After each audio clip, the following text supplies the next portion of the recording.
राजसाहेब आणि उदय साहेब नाही त्यांचीच सत्ता हवी मुंबईमध्ये, बाकी दुसरी सत्ता नको. आमचे लाडके भाऊच निवडून येतील वाटतं. काम करेल तो पक्ष आला पाहिजे ना याच्यामध्ये. येणार शिवसेना हे नक्की आहे, एवढा वर्षापासून मी बघतोय. नमस्कार, मी साधना राजवाडकर. हिंदुस्तान पोस्टमध्ये तुमचं सगळ्यांचं स्वागत. सध्या महानगरपालिकेच्या निवडणुकीची घोषणा झाली, उमेदवारी अर्जही भरण्यात आलेत.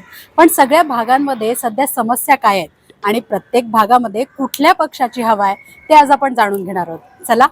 महानगरपालिकेच्या निवडणुकीची सगळी तयारी सुरू आहे. काय वाटतं यावेळेस महानगरपालिकेमध्ये कुठल्या पक्षाची सत्ता येईल? राजसाहेब आणि उदय साहेब. सगळ्या महानगरपालिकेमध्ये? हा, सगळ्या पण असं महानगरपालिका कशामुळे वाटतं तुम्हाला? नाही त्यांचीच सत्ता हवी मुंबईमध्ये, बाकी दुसरी सत्ता नको. प्रॉब्लेम भरपूर सॉल्व्ह होते ना आल्यावर. आता जर राजकारण चालू आहे, सगळं गांधीडा चालू आहे सध्या. या लोकांनी 20 वर्षापूर्वी संघ यायला पाहिजे होता, जरा लेट केलं थोडं, पण ते काय होत आहे प्रॉब्लेम सॉल्व्ह. पण मग आता एक नागरिक म्हणून अजून पुढे तुमच्या प्रभागात काय अजून छान व्हायला हवं असं तुम्हाला वाटतं? रोड रस्ते छान व्हायला पाहिजे, पाण्याची समस्या आहे जरा सॉल्व्ह व्हायला पाहिजे. सध्या महानगरपालिकेची निवडणुकीची सगळी तयारी सुरू आहे. काय वाटतं तुम्हाला? आमचे लाडके भाऊच निवडून येतील वाटतं. लाडक्या भावांनी तुमच्या प्रभागात काम कितपत केलेलं आहे? काम केलं म्हणलं सगळ्यांनाच आणि मदत केली. सगळ्यांचे जनसंपर्क हो चांगला आहे. हो चांगलं. आता पण मग तुमच्या भागामध्ये कुठल्या अजून चांगल्या सोयी व्हायला हव्यात असं तुम्हाला वाटतं? एक महिला म्हणून की अजून काय बदल व्हायला पाहिजे? बदल खूप काय बायांसाठी बदल व्हायलाच पाहिजे ना. यावेळी कुठला पक्ष निवडून आला, काम करेल तो पक्ष आला पाहिजे ना याच्यामध्ये. काही काम नाही करत, अर्धवट महेश सावंत काम करतात. तुमच्या प्रभागातल्या समस्या कुठल्या आहेत तुम्हाला वाटतं की ज्या अजून सोडवल्या गेल्या नाहीये? काही तेच आपले रस्ते बघा कसे तुटलेले फुटलेले आहेत.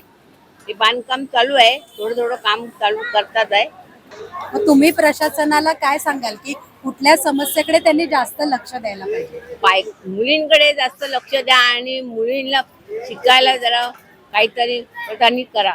काय म्हणजे आता त्रास वाटतोय सगळं. म्हणजे असं नाही की आमच्या एकाच पक्षात असं होतं सगळे, आणि म्हणजे तयार बीजेपी वाले तसे तयारच आहेत की इथे यांना नाकारलं किंवा शिंदे गट की आपण त्यांना घेतलं. इथे अर्धा तासात तुम्ही म्हणजे तुम्हाला उद्धव साहेबांकडे समजा एबी फॉर्म नाकारलं, अर्धा तासात तुम्ही दुसऱ्याकडे तुमचा प्रवेश दिसतोय, तुम्हाला एबी फॉर्म. पण तुमच्याकडे काय माणसंच नाही आहेत का? प्रत्येकाला आमचीच माणसं तुम्हाला पाहिजेत आणि तुमच्याकडे स्वतःचे निष्ठावंत विचार किती येतात. तुम्ही लोक मीडियाला दाखवतात किती निष्ठावंत ते आक्रोश करतात.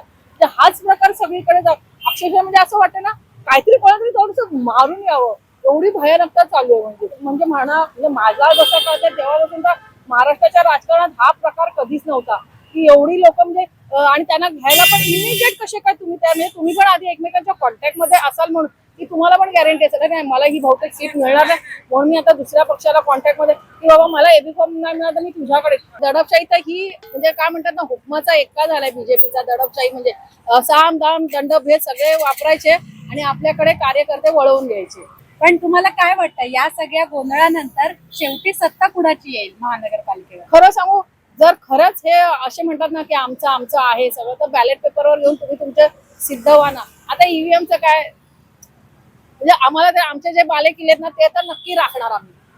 म्हणजे म्हणतात ना सगळं तन मन धन अर्पून पक्षाचं काम करणार. कारण आम्हाला दुसरं काही नको, आम्हाला आमचे 4च अक्षर हवे, शिवसेना उभाटा होत.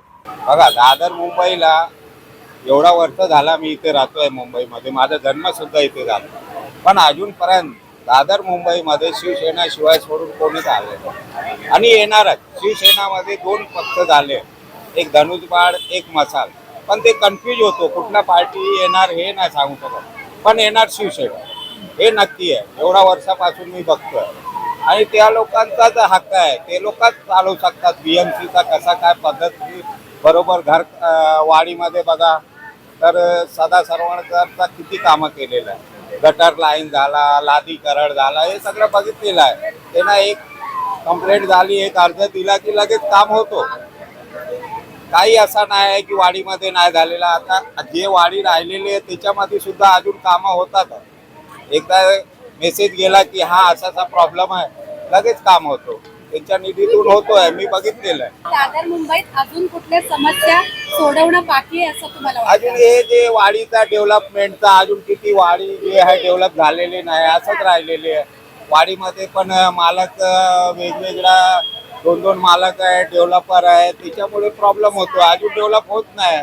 ती वाडी तसंच राहिली आहे. अजून आम्ही वाडीमध्येच राहतोय. ते अजून डेव्हलप नाही झाली. बाकी सगळं डेव्हलप झाले. मला सांगा, ठाकरे बंधू एकत्र आले, शिवसेना आणि मनसेची युती झाली, तर याच्यामुळे काय फरक पडेल? याच्यात काय मी सांगू शकत नाही, पण होईल, काहीतरी चांगला होईल. क्या लगता है कि इस साल कौन सी पार्टी जीत के आएगी? BJP obviously. अच्छा, हाँ, वो तो 100% वही आएगी, और कौन आएगा।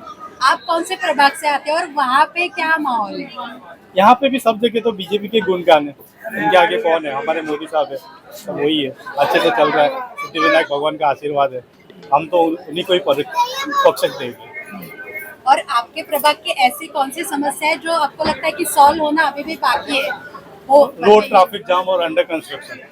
हाँ, इतना ट्रैफिक जाम होता है यहाँ पे, गाड़ी लगाने के लिए देते नहीं है। तो पार्किंग का बहुत इश्यू है यहाँ पे, सिद्धिविनायक मंदिर के यहाँ पे खड़े रहने नहीं देते, टोविंग करके लेके चले जाते। तो इसके बारे में ध्यान देना चाहिए। अभी आज आप देखो, पोर्चुगीज चर्च नॉर्मली 2-3 घंटे में हो जाना चाहिए, इसको 6 से 7 घंटा लगता है। उसमें भी उसको वहाँ पे एक आधा घंटा भी उसको रुकने मिलता नहीं है। बस सब धक्का मारते। VIP को लोगों ने 500 रुपीज़ में चालू किया है। या 500 रुपये दोगे तो हम लोग आपको डायरेक्ट लाइन में लेंगे। ये आम आदमी को भी तो मौका मिलना चाहिए ना। 100 रुपीज़ या जो मिनिमम जो भी बेस्ट है, 2-3 जगह से डाइवर्ट करना चाहिए। इतना बड़ा मंदिर है, रोड ट्रैफिक इनको कुछ करना चाहिए। गाड़ी कहाँ पे पार्क करेंगे, बच्चे साथ में आ रहे, बच्चे घूम जा रहेंगे, ये सब बहुत सारे प्रॉब्लम्स तो हो ही रहेंगे।